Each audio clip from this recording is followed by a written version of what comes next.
We acknowledge the traditional owners of the lands on which this podcast has been produced, and we pay our respects to Aboriginal and Torres Strait Islander peoples and to elders past and present. Welcome to Snack, the Aged Care podcast where we break down some of the big questions around what it really means to be person-centered. This podcast is brought to you by the Ethnic Communities Council of Queensland, also known as ECCQ, the peak body for multicultural communities in Queensland.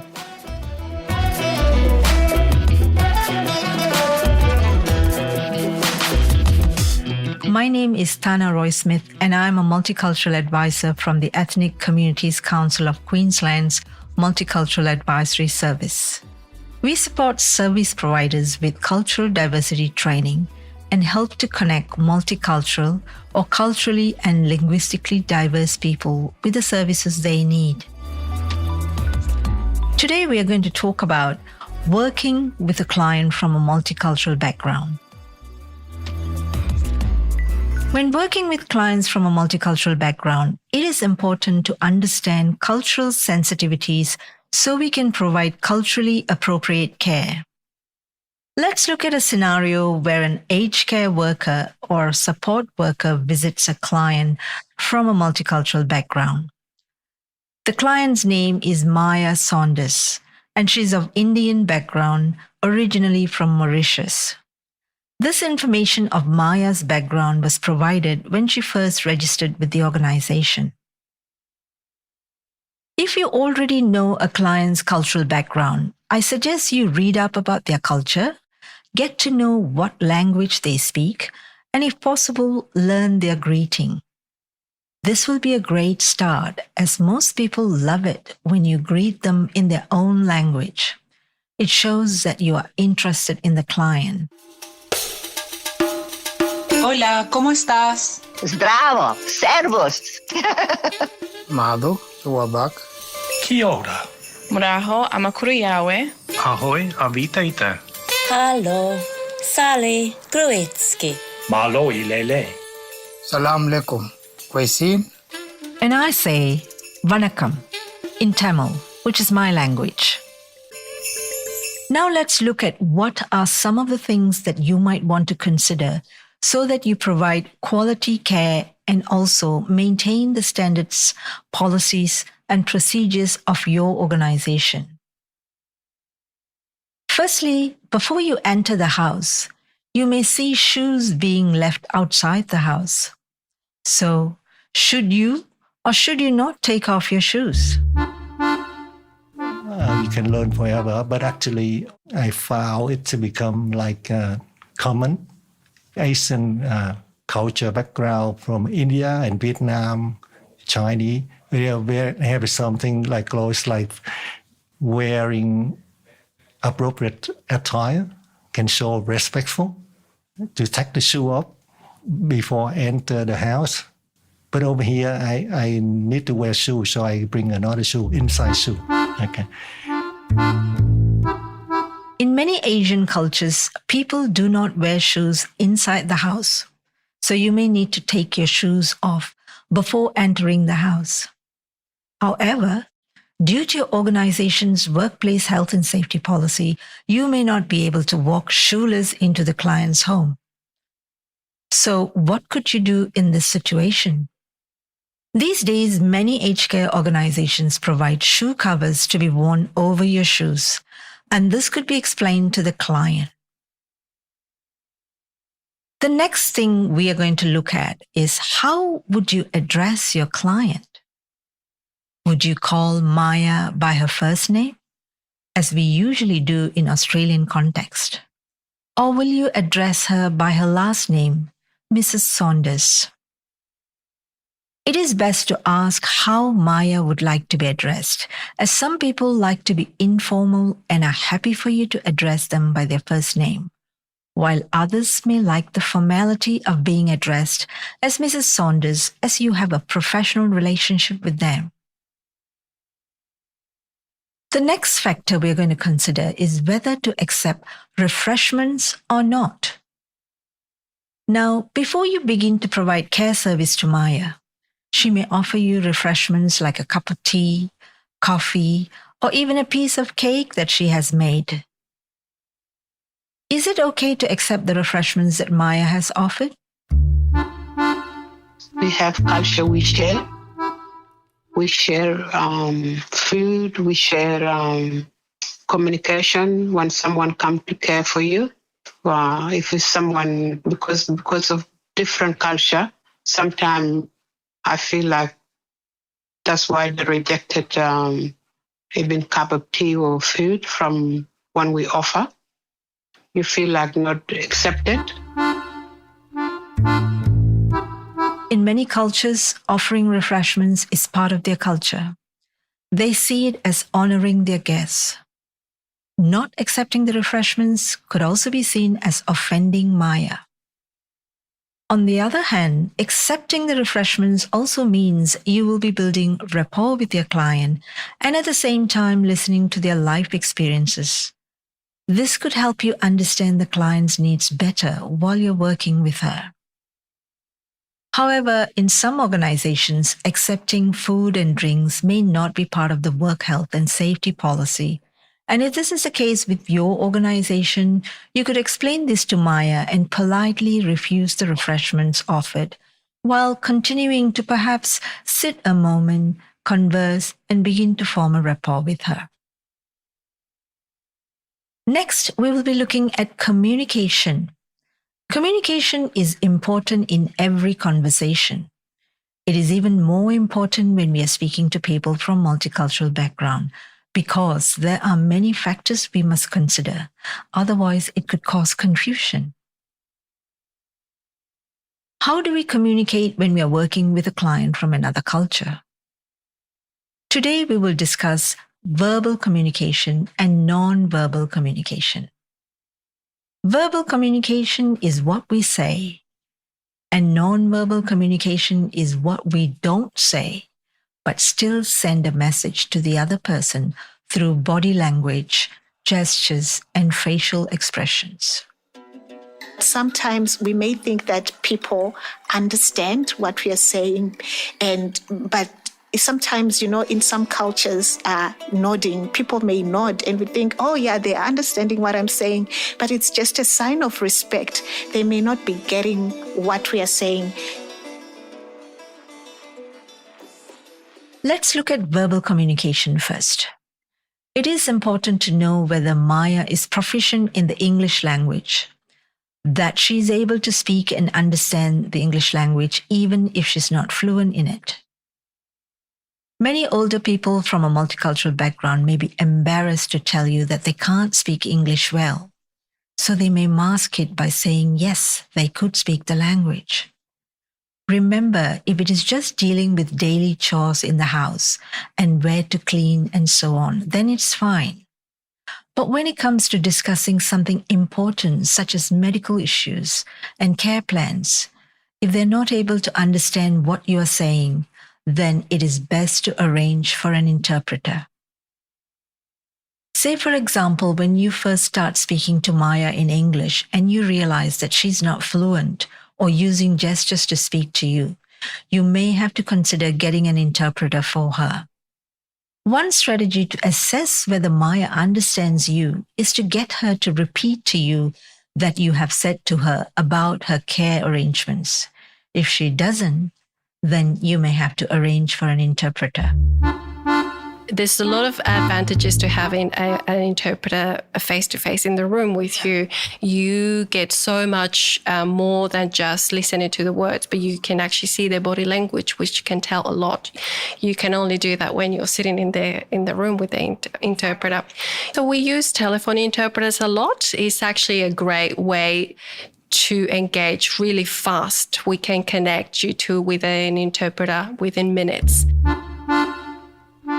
Before visiting Maya, if you know that she needs an interpreter, you can contact the Translating and Interpreter Service on 131 450 and arrange for an interpreter to go with you, or book one for a phone or FaceTime session.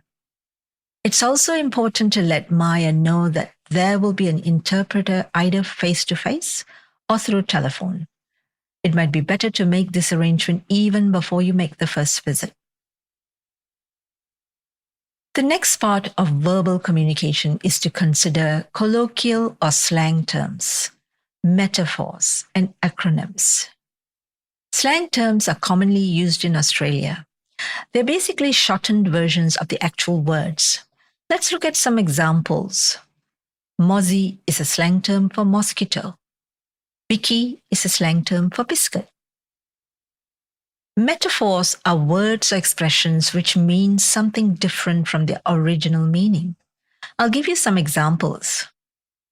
Mary has a heart of gold, which means Mary is a good person.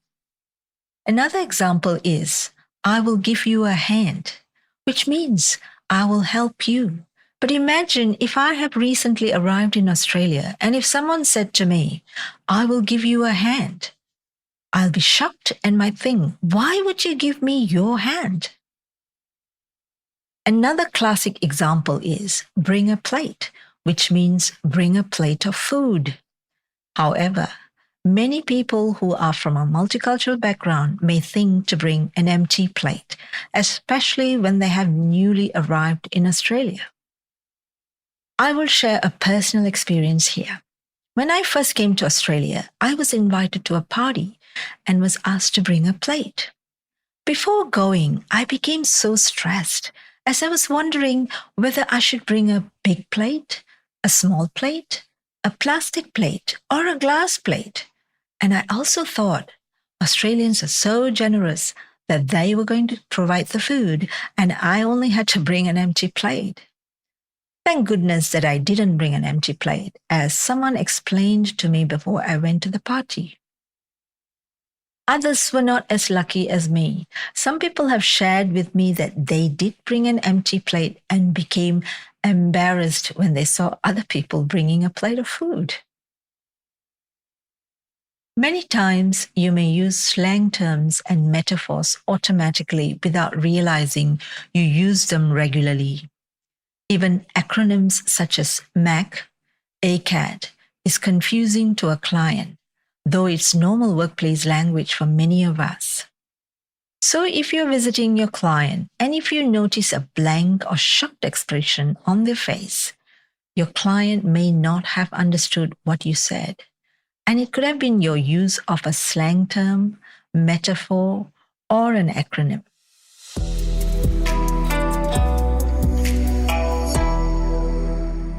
Now let's look at non-verbal communication, which is a very important form of communication.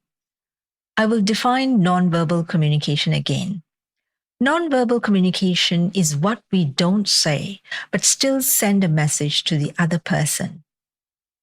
In many cultures, non-verbal communication forms an important part of their life. So it is crucial to observe your client when you are speaking to them. Some examples of non-verbal communication are facial expressions, including eye contact, gestures such as nodding of the head and pointing at someone or something with your finger or chin, personal space, including touching, hugging, and kissing. Let's start with facial expressions. In some cultures, people express their emotions outwardly. That is, you could see it on their face or through their behavior. And in other cultures, their faces may not express any emotion when they're happy, sad, or angry. Next is eye contact. In Australian context, making eye contact with the person you are speaking with is considered polite. If you don't make eye contact, it is considered rude, not paying attention, being dishonest, or bored. However, in indigenous and some Asian cultures, making direct eye contact is considered disrespectful or confrontational.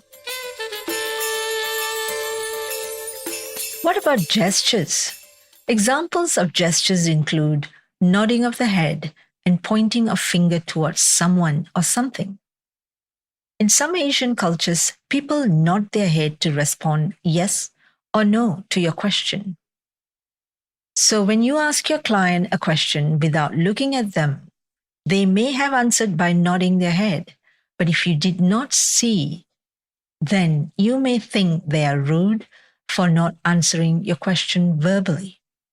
So it's important to be observant and recognize these forms of nonverbal behavior.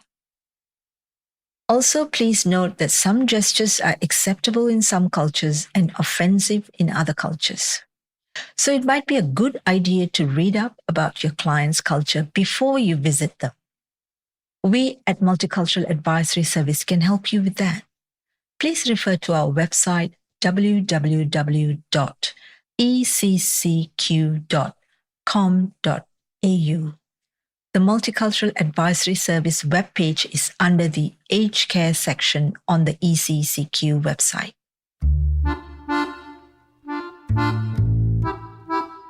Touch, hugs, and kisses. Are they acceptable and universal, which means are they common to all cultures? No, they are not. They're not universal and not acceptable in some cultures. In some cultures, traditionally, touch, hugs, and kisses are not acceptable, whilst it's generally considered being affectionate and acceptable in other cultures. So it may not be appropriate to shake hands, hug, or kiss your client if they are from these cultures.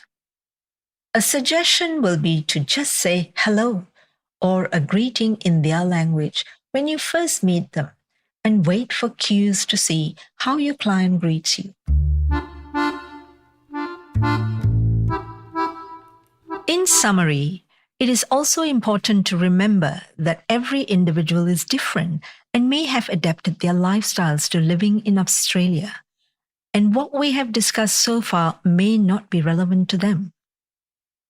The most important message you could take from this topic, working with a client from a multicultural background today, will be, when you're not sure about something that has been said or a situation, just ask or clarify with your client so that there is no confusion. Now, let me talk about some of our resources relating to this topic. The Ethnic Communities Council of Queensland's Multicultural Advisory Team has a great resource, Little Book of Cultural Tips. It is a handy and useful guide that gives you lots of strategies when working with a client from a multicultural background. It is available for download on our website. We also provide cultural diversity training on different topics such as culture and dementia, culture and mental health, inclusive leadership, and working effectively with interpreters for Commonwealth Home Support Program aged care service providers in Queensland. If you would like to know more about the Little Book of Cultural Tips or the training, please contact us on 0431 017 943 or go to our website www.eccq.com.au and search for Multicultural Advisory Service. In this episode, you heard voices from other episodes in this season of Snack. If you'd like to hear the full episodes, the links are in the show notes. Funding for this podcast has been provided by the Council on the Aging Queensland Home Care Workforce Support Consortium as part of the Home Care Workforce Support Program, which was funded through grant funding from the Australian Government.